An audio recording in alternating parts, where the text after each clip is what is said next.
afterwards, is how to look and discover our heritage resources and how to take those forward into our future. That's the interesting thing from our point of view in the RWH. I'm delighted to introduce Ingrid Shearer from Northlight Heritage, and she's going to share with us some examples from her work of the sort of things that she's been doing in that respect. So, Ingrid, welcome. I kind of feel like I should be like singing a song or something, sitting here, but it's quite a long time to stand, so I'm just going to stay here. Thank you all very much for toughing it out and sticking to the end. So I'm going to be talking mainly sort of in and around work that we've been doing in Govan, particularly at Govan Old Kirk. Anybody been along there? Yeah, very good. We're going to go and visit to get some inspiration. Okay. Excellent. When was that? Recently, pre or post redisplay? Right.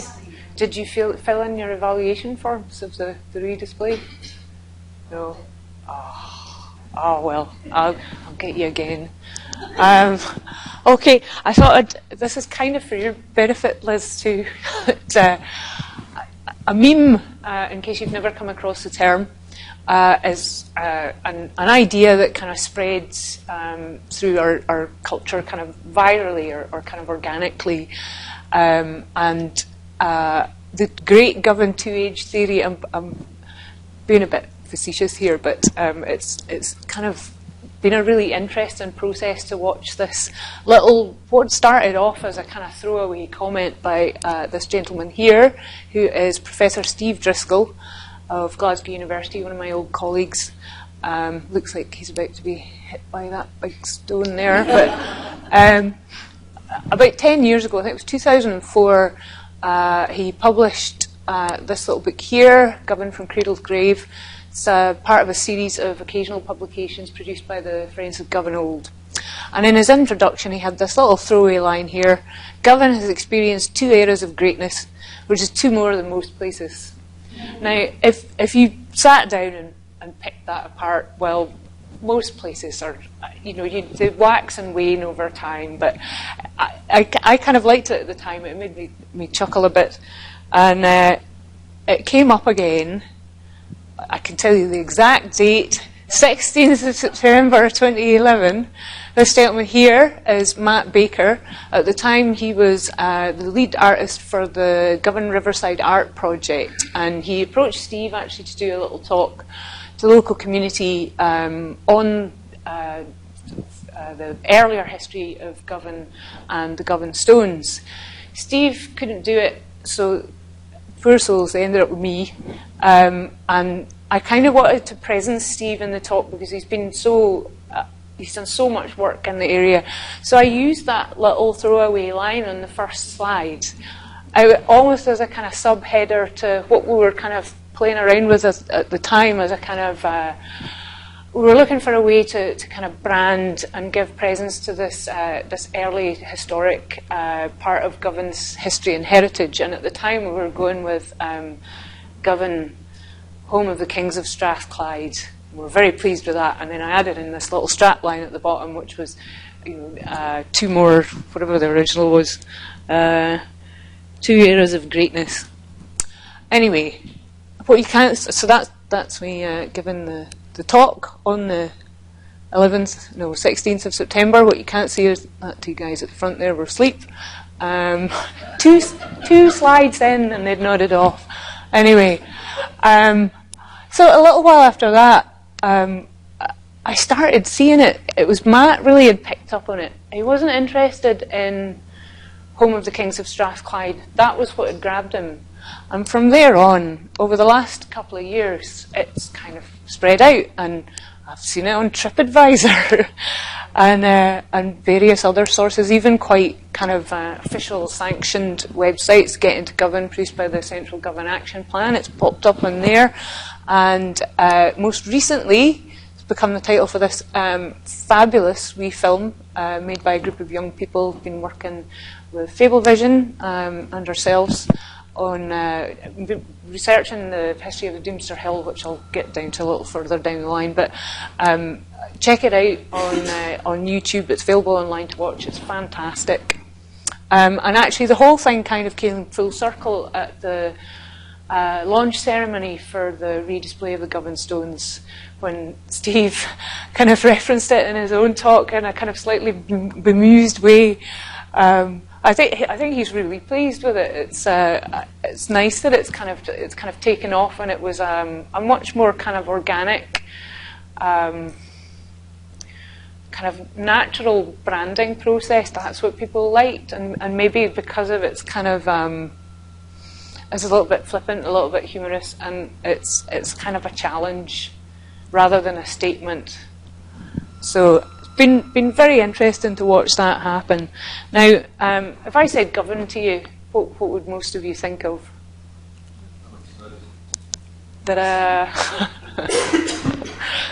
So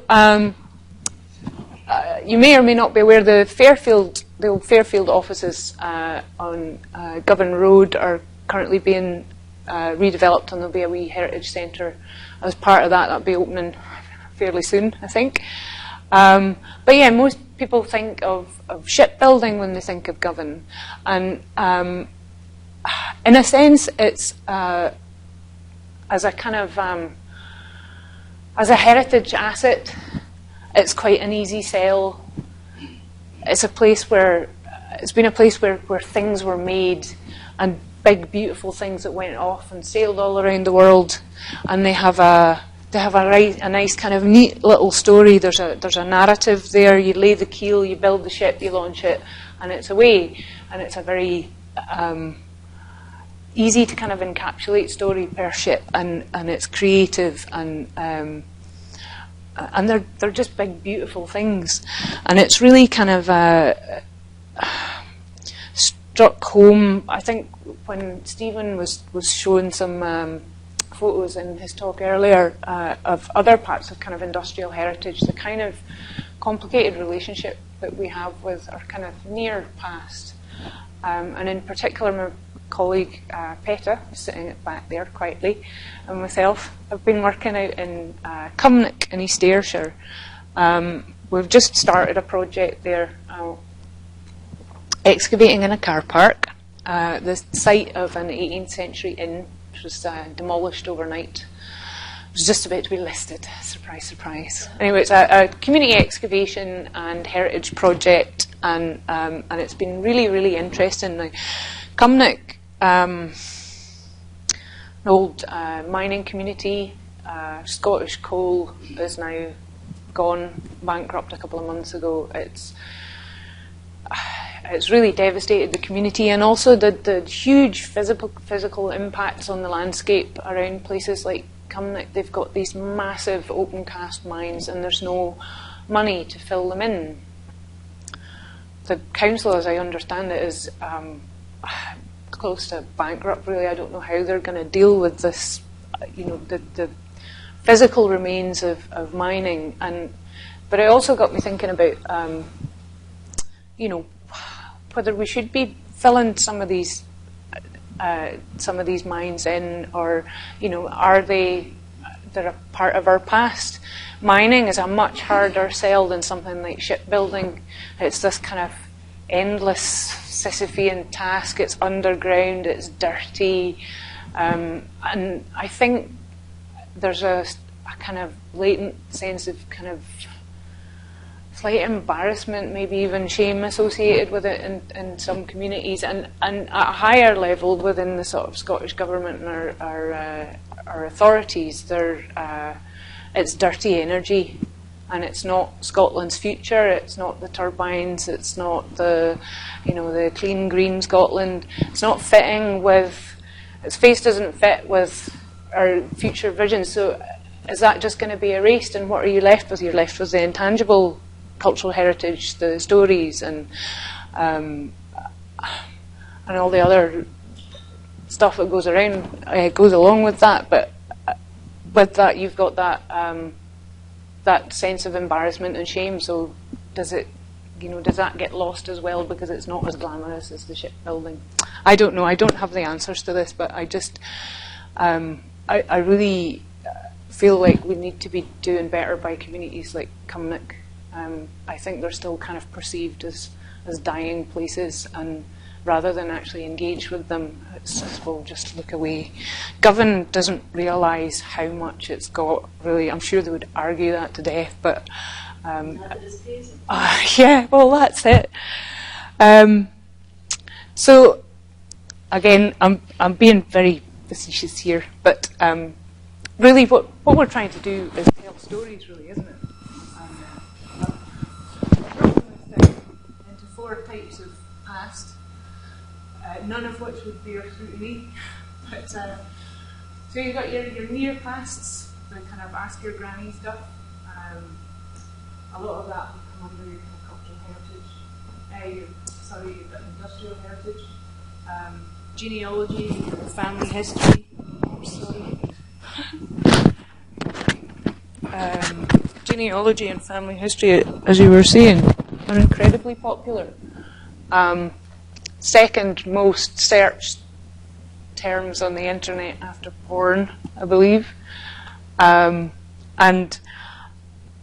I think also kind of a gateway drug for a lot of people. Once they start getting into their sort of family history, they then start burrowing deeper and they get interested in things that they wouldn't maybe normally have thought of. They find that maybe one of their ancestors was a weaver or something, and suddenly they get really into looking at jacquard looms or whatever. It's where these paths can lead us. There's the kind of the very remote pasts there. They can be a bit easier to engage people with as well. I could give you a piece of beaker pottery, and almost instinctively you would find that place where somebody's used their nail to make that pattern along the side, and you get that instant kind of visceral, oh wow, this is 4,000 years old, but look, my thumbnail sticks in there perfectly, and you get that sense of kind of familiarity. You're walking past house number 5 at Scarabray, and you go, wow, that's a really nice looking stone sideboard, 4,000 years old, excellent. Or at the other extreme, it's the kind of the exotica side, and the kind of it's so distant and it's so remote that it's interesting. It's so strange to us, and there's an appeal in that too. It's it's kind of treated as exotica. There's the kind of big, blingy national museum shows that you get usually with an exclamation mark after it, like Vikings. For some reason in Britain, we get really, really excited about invaders. I don't know if anybody else has noticed that. Is that something about our psyche? It's Vikings, Anglo-Saxons, Romans. I will never for the life of me understand why people get excited about Romans, but that's just me. I would really love to see some kids running through a museum going, Cluniac monks! But chances are probably not. And then we have our difficult pasts. Maybe they don't fall into any of these categories. I suppose in my head I was thinking about things like abbeys and churches. So you'll have a small niche group that have an interest maybe from an architectural perspective, or often maybe they're very religious or spiritual people, and they're coming as a as a kind of pilgrimage thing. But they can be very difficult to sell to people. Early historic sites are not easy to understand. It's a very difficult period to get your head around. This is one of my all-time favourite quotes in one of my all-time favourite books. Has anybody seen this quote before? The past is a foreign country. They do things differently here, is the full quote. From a novel, actually. By I always want to say J.R. Hartley, but he's the guy from the Yellow Pages ad in the 80s, L.P. Hartley. And there's a guy called David Lowenthal, who's a historian, took that title as a lead for his book, which was sort of looking at how we engage with the past and whether we can actually, can we really empathise with past peoples? Can we think the way that they did? And if not, how, does the past actually tell us anything about the past, or does it just tell us about the present? But this is his introduction here, and I think it really neatly and succinctly captures two key themes and tensions that we see in a lot of sort of thinking about the past and about our heritage and about how to engage and present that heritage. So the past is essential and inescapable. Without it, we would lack any identity, nothing would be familiar, and the present would not make sense, or would make no sense. At the time he was writing in the 1980s, they were just starting to develop some of those CAT scan technologies, to scan your brain and stuff, and that's advanced over the last sort of 30 years. I am going somewhere with this, by the way. It's not a total tangent. Over the last 10 years, there's been lots of researchers and neurologists looking at memory and trying to understand how we mentally time travel, and the parts of the brain that light up in these scans when you're thinking about the past tend to be around the hippocampus and the frontal lobe, and it's the same areas that light up when you start thinking about the future. And so there's a really direct connection there. I don't know if Lowenthal was really aware of this research when he was writing this book, but I guess it's an understanding that it's not just the reason that the past is important to us isn't just for cultural and social reasons. There's a really deep, hardwired need to be able to remember things. It's people who've had sort of brain injuries often find that if they can't remember things, they can't think into the future either. There's a really strong connection there, so you just exist in the present. The other part here is something that I think about a lot living in Glasgow, about the past being a burden on the future, and particularly a burden on innovation. I know there's been a lot of discussion about the Glasgow Miracle recently. They've been kind of branding the resurgence in the kind of creative sectors and the art world in Glasgow, and this being a peculiarly Glasgow thing, and why has this happened here? And I do wonder actually if it's because Glasgow is utterly remorseless and unsentimental about knocking down its old buildings. It allows you the breathing space to be able to think about a future. I'm just throwing that out there. I feel it really strongly when we go down to our headquarters down in York, and it's very, very conserved. York's very conserved and very highly curated, and I find it really oppressive. I don't know, next time you're down, maybe think about how that place makes you feel. Particularly, I get a real kind of sense of culture shock. I know this probably sounds a bit strange coming from an archaeologist. I'm not suggesting that we knock everything down. What I'm saying is we can't keep everything. You can't conserve and preserve every old building, every old thing.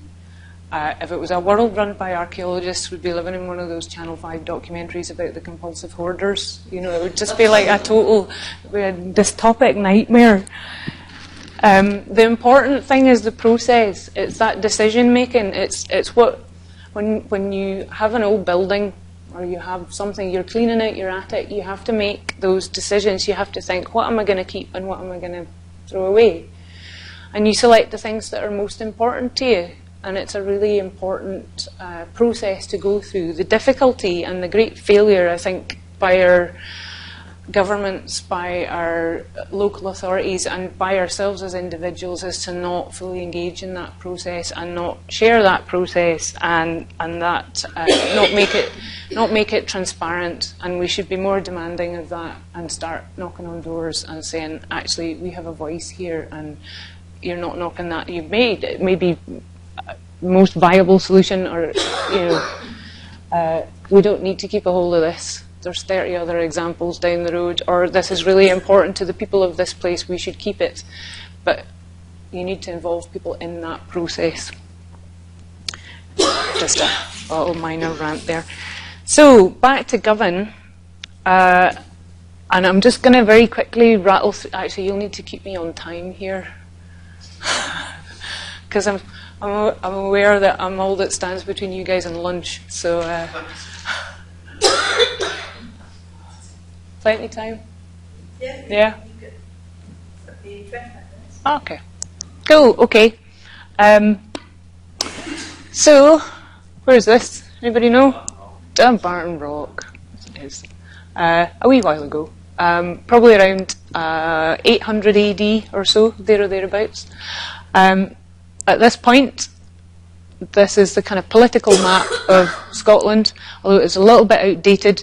The Kingdom of Fortiu tends to move north and south depending on academic seasons. Nobody's quite decided exactly where it was at the moment. I think people tend to think it was more up here. But basically you've got Pict land north of the Firth of Forth here, Northumbria to the south, the Gaelic Kingdom of Dalriata to the west, and then kind of poor old Strathclyde squashed in the middle, kind of surrounded by periodically hostile, sometimes friendly neighbours and fluctuating boundaries.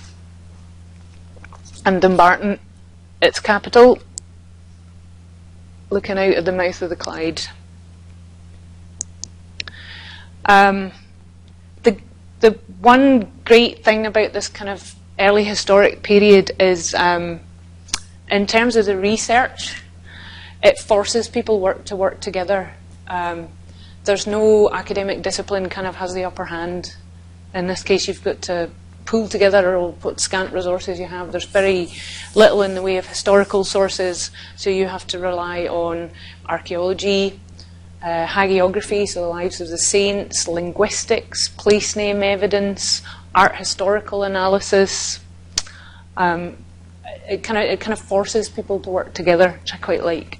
And from that, the kind of three key sources for early Govan is this one here, first reference to Govan as a place, 756.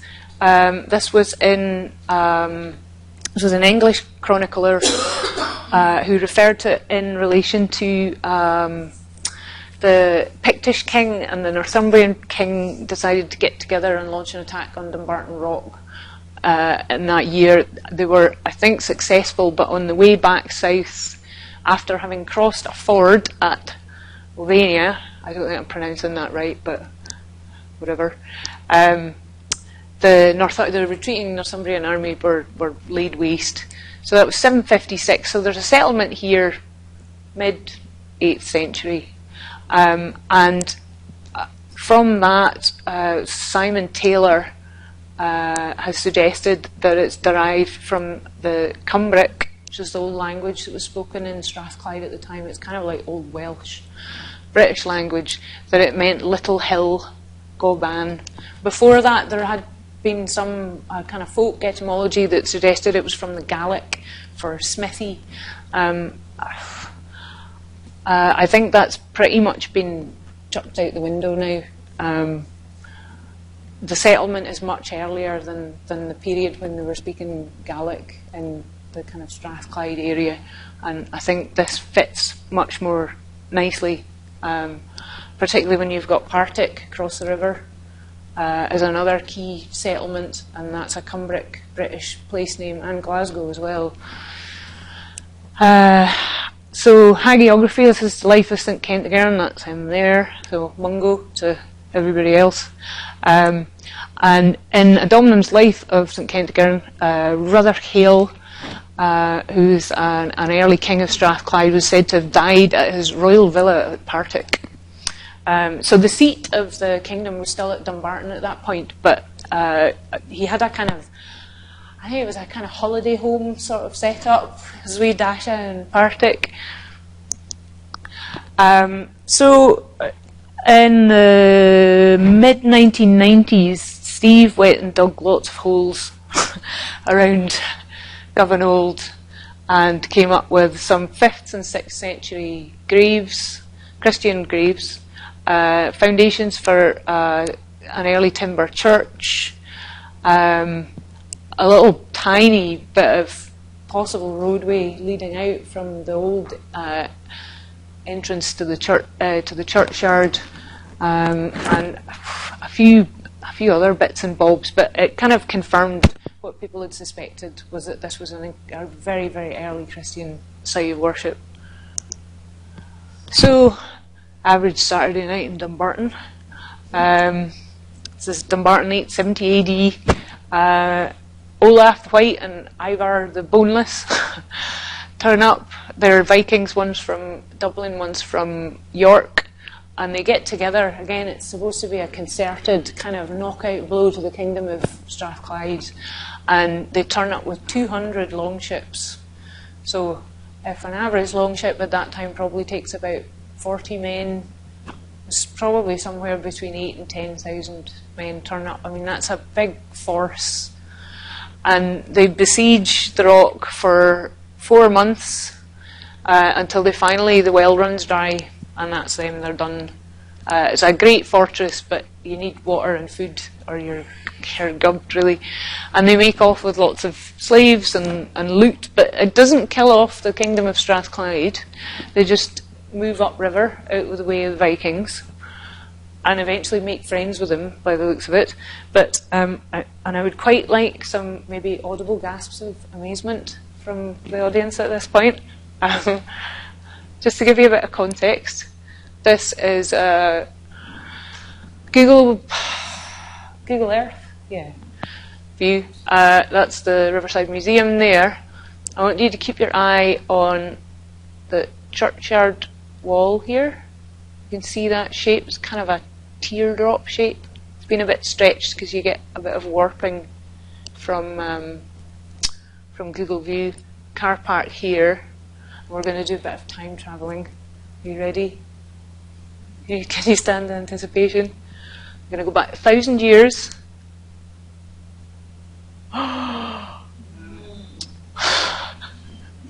Once again with feeling.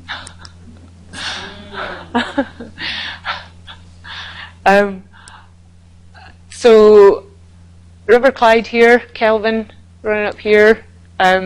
This is kind of actually the missing piece of the puzzle here. It's still a large patch of waste ground, which was the site of the Medicide shipyard.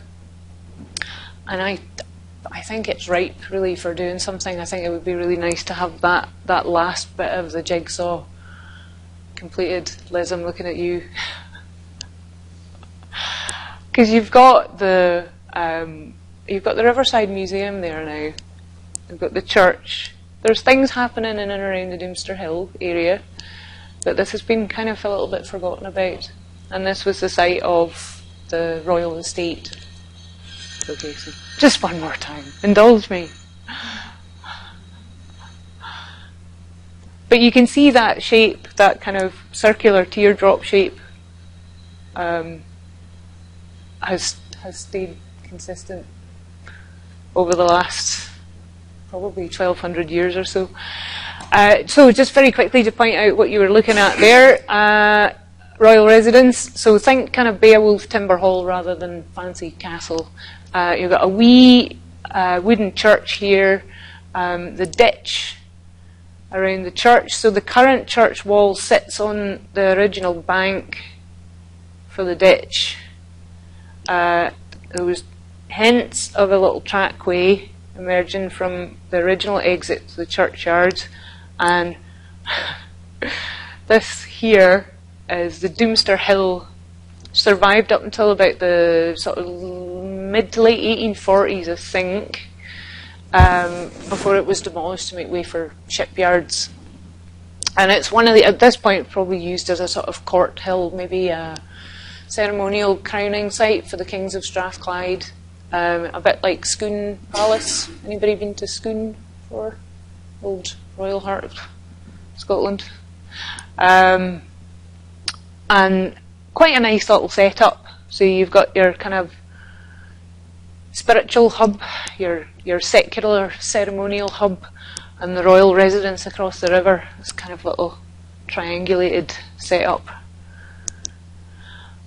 So what's left from that? Well, you have the churchyard. Obviously, the church that's on the site at the moment is I think at least the sixth incarnation of a church in that churchyard. And all these stones, and I've deliberately put in a picture of what it used to look like in there before we started the redisplay project. Quite kind of dark and dingy, and this is the area where the hogbacks were, which is probably the bit that's been improved the most. So we've got 31 carved stones dating from the 10th to 11th centuries.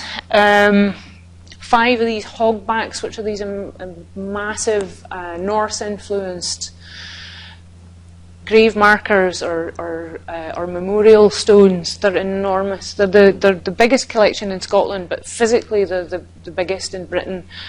Interestingly, you don't find hogbacks in Scandinavia. They're a response to Norsemen, either first, second, maybe third generation, living in Britain.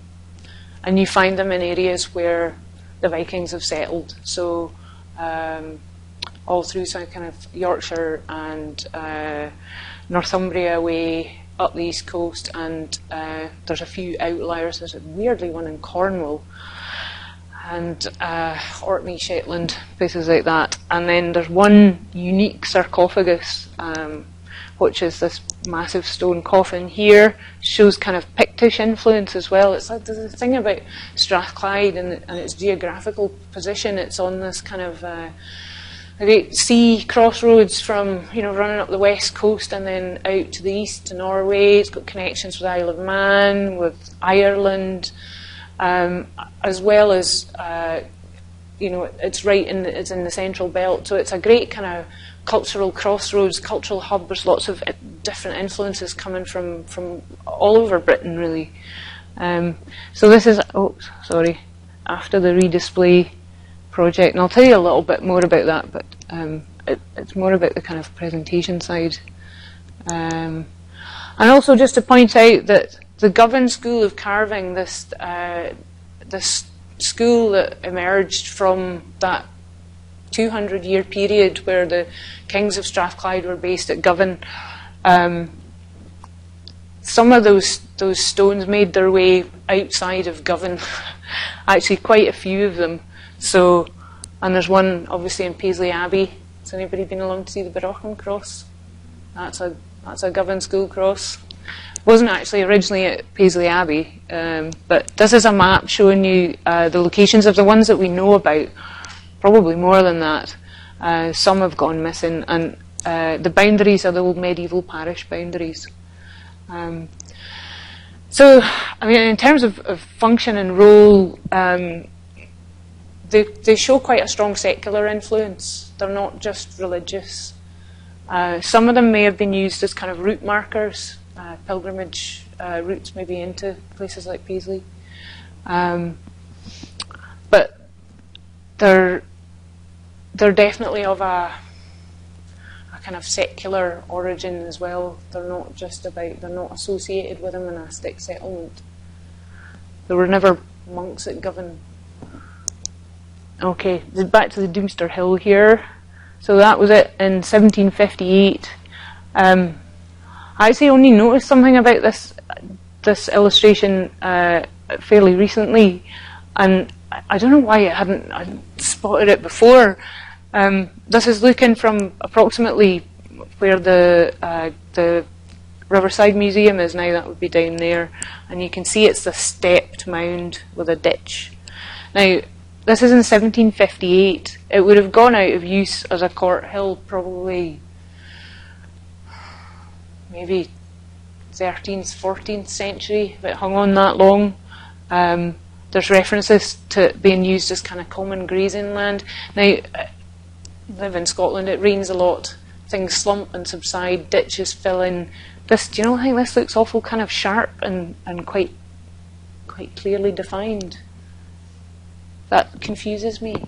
And I think the artist, Robert Paul, might have seen something similar somewhere else, maybe like Tingvald, or the Big Moot Hill in Dublin, and taken a lead from that. So I'm a little bit cautious about that, but it's certainly a really monster construction. It probably started out as a Bronze Age barrow mound, and like a lot of these sort of prehistoric barrows, they get reused and repurposed for moot hills, for these ceremonial hills, or for assembly hills, so people get together and laws are dispensed and all that kind of thing.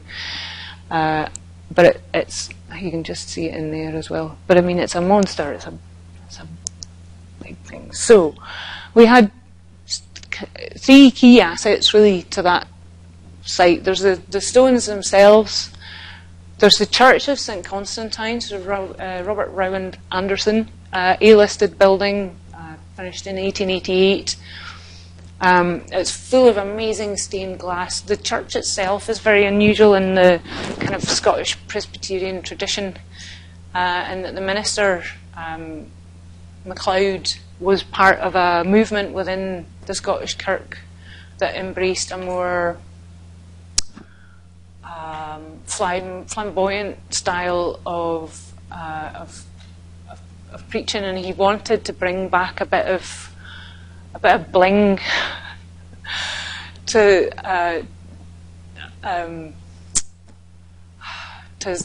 liturgy, and the church actually looks like a small cathedral.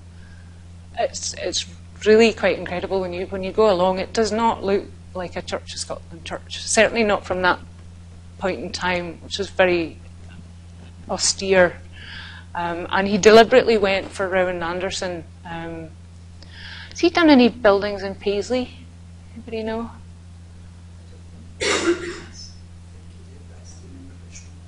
Who did the Coates Memorial? I had a whiff of that. It's kind of neo-Gothic style, and yeah, I thought, I wonder. Yes.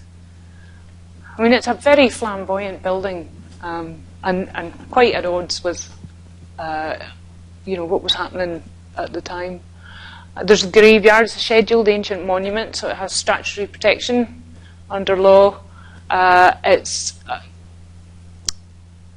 run by Glasgow City Council, and it's full of 17th, 18th and 19th century gravestones that tell their own story. Again, you occasionally get visitors coming in, mainly from America, coming to sort of research their family history, but there's not been anybody buried in that graveyard for sort of over 100 years, so it's not a really obvious kind of genealogical starting point. But there's some really interesting stories in there too. So I think at the moment there's a conservation management plan being developed for the graveyard.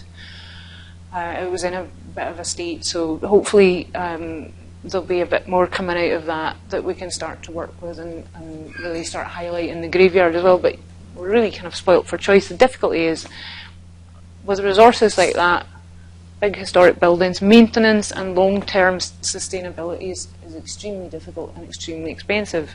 And this is what happened in 2007. The Church of Scotland decided to amalgamate the congregations for Govan and Linthouse Parish, and Govan Old was too expensive to run, so they moved the congregation to Govan New, which I think is actually older than Govan Old. The actual building, I have a feeling. And there was a huge storm over this, and I just picked up a selection of some of the comments from people when it was revealed that they were going to close the doors. And this one kind of stood out to me as well, because the church took a lot of flack for that, and I understand why. But at the same time, you know, whose responsibility is it to look after historic buildings? It's an enormous financial burden on an institution with declining membership. So, what do we do with these buildings? Meantime, across the river, there's what, 7.5 million, I think? At least. Yeah. Spent on big shiny thing. I actually quite like the Riverside Museum, but it was a very stark contrast, and you can see there's there's the church reflected in the windows, and still no bridge across the river. There's a ferry kind of service when they feel like it. It's a bit here and there.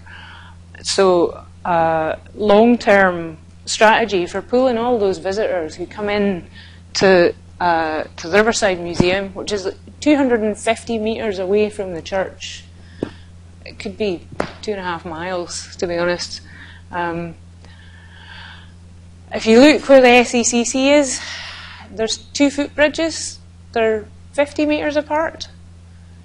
And then that's it. There's nothing up at Govan, and it just seems like such a waste. It would make such a huge impact to the area, really, just to be able to draw some of that footfall across the river and capitalise on the visitor numbers that they're getting. And people are coming despite the fact that even the Riverside Museum is having difficulty getting people to the museum if they're not driving. Again, it's our infrastructure is just insane. They don't run buses on time, and we need to get much better at this sort of thing. So I'm not expecting anybody to read all this, but there was an appraisal done in 2010 looking at the potential futures for Govan Old, and there was a small pot of money pulled together for a temporary redisplay project. It was to increase access to the collections, both virtually and physically. So there's new disabled access into the building, and a few other kind of logistical, practical issues, and an attempt to really get the word out about the stones, to promote them, to push them, to get visitors in the door, so that we can then demonstrate to the HLF or to whatever funders that there's a demand to do something with this site that's, you know, beyond the kind of intrinsic heritage value of the place, that it can sustain itself. Whether that's possible or not, I don't know. We're still in the early stages, and again, it's quite tricky, because you do have people who will make a specific effort to come to a site like this. Maybe they're interested in the stones and the early medieval sculpture. Maybe they're there to look at the stained glass. Maybe they're interested in the kind of family history side. Maybe they're architecture buffs. But again, they're little pockets of kind of niche market, really. And the only way I think this is going to work is with the support of the local community, and using this as a vibrant kind of cultural space and resource on its own. Even being fairly centrally situated, it's near to the underground, it's near to a big population centre, well, part of a big population in Glasgow. It's still going to struggle. So these are some pictures of the redisplayed stones. We've moved, this area here was the dace area where the hogbacks are, so we got rid of the really nasty carpet that was in there, and underneath that was some lovely floorboards, got them sanded up, and shifted the Sunstone and the Jordan Hill cross down to the front of the church, so they're, you know, big hitters as you come in the door, and it's kind of it's left this area less congested, and it allows you to really focus on the hogbacks. I think you get a sense of the scale of these things from that photo in a way that you didn't really get in the past. They're really shining now. Sunstone, Jordan Hill cross. This was the launch event. If you want a successful heritage project, can I suggest that you somehow manage to acquire one of these? This is called a Fraser Cappy. They don't get paid nearly enough for what they do. He's the volunteers coordinator for the Govan Stones redisplay project, and actually does pretty much everything else. You couldn't wish for somebody that's more sort of engaged and dynamic, and he's really pushing things forward. So if you can get hold of one of them, you'll do all right. One of the things that we've been working on over the last year or so was, if I just skip back very quickly, this area here at the back, the Stephen Chapel, was a kind of admin and meeting area for the church, and it's no that bonny to look through onto. It's all plastic chairs and stuff, so there was previously a kind of fairly manky old curtain that they used to pull over when they were having meetings, and there was a desire expressed to get something a bit nicer in there. I kind of thought, well, actually, rather than just going out and buying something, it might make quite a nice wee project. And at the same time, the HLF released a tranche of funding for small grants projects on the back of the All Our Stories series. I don't know if anybody watched that Michael Wood series. Not All Our Stories. What was it called again? Britain's Great British Story, that's the one. So we applied and we got funding to do a collaborative project with 3 artists that had met on another project in Govan to produce a textile screen that would kind of reference what had gone before and what might happen in the future at Govan. It's in a period of transition, a period of change, and there's been a lot of people who have worked very, very hard to keep the doors open, to keep it going, particularly the Friends of Govan Old and members of the congregation have kept that place going when the doors would have been shut, and it would have, been burnt within a year, I reckon. And we really felt like we needed to kind of honour and commemorate this kind of point in time. So that's what that project's kind of been about, but it was about pulling together that and a lesser known aspect of Govan's heritage, which is textile industry, which you all know lots about from Paisleyville. Actually, Govan had the first silk mill in Scotland. So there. So Weaving Truth with Trust as part of that project, and I just thought I'd flash up a couple of images from our launch and some of the workshops and things that we've done, because we've tried to do as much as we can actually in the church in terms of events. It's a tiny budget, but I think it's really important that we use the space, we use the place, and you get buzzing. It's amazing going in there when it's busy and people are, there's kids running about shouting and enjoying themselves. It really brings it to life. So yeah, use it or lose it, I think would be my final statement when it comes to heritage. If you've not been, please go and leave us your comments on what you think of the redisplay, because it's very important that we get the feedback. We took quite a brave decision with the text and the interpretation panels, and it did cause a minor stooshy in a meeting of the management group when these things were supposed to be kind of signed off. There was a representative from Glasgow Museums who take a very different approach to writing interpretation panels, which is kind of labels pretty much. And I think there's still probably a little bit too much on those interpretation panels, but we felt that if you're coming to Govan Old, you're probably making an effort, and there's a kind of self-selecting audience who are going there to see the stones. So actually don't patronise them with, a couple of lines of text. It's not an exhibition for kids, it's for interested adults. It's an experiment, really, and it was very interesting. Our head of interpretation is quite a formidable woman, and so is Ellen McAdam at Glasgow Museums. So it made for a right good, interesting meeting. But yes, I'd like to hear your views, and I think that's probably about done. That's